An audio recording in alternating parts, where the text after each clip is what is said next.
You must let go. Kinahanglan kang mubuhi. Kinahanglan nimong mubuhi. Kay bisan og tagaan kag kagawasan ni Jesus Christ. Ablihan ang pultahan para mahimo kang gawas nun. Pero kung di pud ka mo let go, di pud ka mo buhi, di pud ka mo lakaw aron mo gawas, di ka mahimong gawas nun. Ha? Di man ta robot na kontrolado ta ni Jesus Christ, na atay free will. Ikaw magbuot kung gusto ka matug langit o kung gusto ka matug impyerno. Kung gusto ka matug impyerno, hala, ayaw, let go. Padayon sa pagpakasala o ayaw ilha ang Ginoo sa imong kinabuhi. Kay imo man ang kagustuhan, imo man ang will, kay naaman tay free will. Dili man ta robot. Na kontrolado ta sa Ginoo, na kung gusto ta mosimba ta. Kung di ta gusto, kay di po ta mosimba, kay kontrolado sa Ginoo. Na kung nabisan di ta ganahan mosimba ta. Kay giremote man ta sa Ginoo, gikontrol man ta sa Ginoo. Pero dili na ang Ginoo. Dili nagakontrol ang Ginoo. May kagawasan ta. Mabit atong tao nga gibutang niya sa Garden of Eden, gitagaan to sila kagawasan sa pagpili. Gipasidan-an lang sila sa Ginoo. Pero may kagawasan to sila. Mabit atong nakasala to sila tungod sa kagawasan. Mao na, ikaw igsuon, kinahanglan nimong mulit ko. Kay bisag tagaan ka kagawasan sa Ginoo, pero kung di ka mubuhi, choice na nimo. Imo na ng pagpili. Freedom is available. Ang kagawasan naa. Kapindos mila, katuig ang milabay.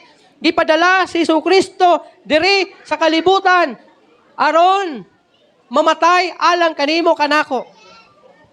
Aron kita mapasaylo sa atong mga sala. Ug makaangkon og kinabuhing walay katapusan.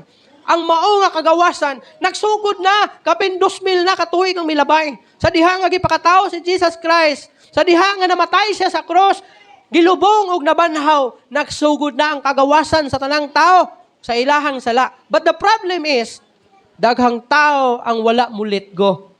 Dili gusto mo biya, dili gusto mo talikod sa ilahang mga kinabuhi nga ilahan ng naandan nga kinabuhi, na use nga kinabuhi, nga inana na gyud ang ilahang klase sa pagkinabuhi. Naana ang kagawasan, naana ang grasya, available ang grasya. Sukat pagkatao, pagkamatay, pagkabanhaw ni Jesus Christ, mauna ang gospel, mauna ang kining ginatawag na ebanghelyo. But the problem is, naa sa tao. Ang tao magid ang problema. Naagid sa tao, naagid sa tua. May freedom na unta, may kagawasan nata sa pag let go. But the problem is ang ato ang will nato. So you must respond. Kinahanglan nimong mo respond, kinahanglan nimong mo let go. Imagine nimo, ang usa ka tawo nga gi-rescue, giluwas gikan sa kadina. Gigapos sa kadina. Giablihan ang kandado gamit ang susi. Nga may naggapos kaniya, nagkonekta sa kadina. Pero kung ang mao nga tao, bisan og gibadbad ng kadina diha sa iyang lawas niya, og kun mukupot gyapon siya. Gunitan niya ang mao kadina kay di siya mohawa, di siya mobiya. Inana ta usahay. Naana ang kagawasan. Naana si Jesus Christ.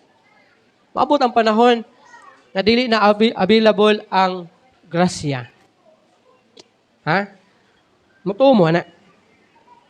Karon, available pa ang grasya. Kung gusto ka muduol sa Ginoo, ilhon ang Ginoo sa mong kinabuhi, naa pa. Musangpit ka sa Ginoo, nga luwason ka niya, naa pa ang Ginoo, muluwas ka nimo. But time will come, wala na'y grasya. Ano sa mahitabo? Sa adlaw sa kasamok. Sa panahon sa Great Tribulation, nagisgutan sa Bible, wala na'y grace anang panahon na. Makig-away ka sa imuhang kaluwasan. Ano man? Kung makasurvive ka, posible maluwas ka. Pero kung di ka kasurvive, yan ang panahon na. Kay karon gani, nagmahal ang gasolina o mga pamaliton, mo reklamo naman ganita. Sa Great Tribulation, ang Bible nag-ingon sa Revelation 13:17, 16:17, walay makapalit o walay makabaligya. gawas kung naa kay patik sa imong tuong kamot o sa imong agtang sa ngalan ni Satanas kamao ang 666. Bisag basahon ninyo yung Bible ninyo. Revelation 13. Dili ka na kapalit, dili ka na makabaligya kung consumer ka, dili ka kapalit. Kung negosyante ka, dili ka kabaligya sa imong negosyo. Ano man? Kinahanglan nimo og patik sa ngalan sa mananap. Dire. Tuon nimong kamot og sa imong agtang. I-scan na lang na siya. Muadto ka dito sa grocery store or sa muadto ka sa convenient or sa 7-Eleven, sa Gisano or sa SM. Moabot panahon na yana na lang na nimo imong agtang sa scanner o imong tuong kamot sa scan. Ano man? Kay kung wala kay 666, dakpon ka o taralon ka sa hukmanan. O papilion ka. Isalikway nimo ang Ginoo o magpapatik ka. Kung isalikway nimo ang Ginoo, free na ka, mukuha og supply nga pagkaon og makabaligya kung naa kay produkto. Ano naman? Gibaligya naman nimo imong kalag kay Satanas pinagi sa 666. Pero kung dili ka gusto nga naay patik, di nimo ibaligya imong kalag kang Satanas, mag-antos ka kay, di ba? Putlan ka sa imong liog nimo, kapanitan ka kay para isalikway lang nimo si Jesus Christ. Pero nganong hulaton pa man nimo na? Karon ang adlaw sa kaluwasan, ang grasya na pa. Nga kung sa panahon nga ikaw muila kang Hesukristo, naa pa ang kaluwasan. Ayaw hulata nga masirado na ang pultahan alang kanimo. Ayaw hulata kaniya ng adlaw.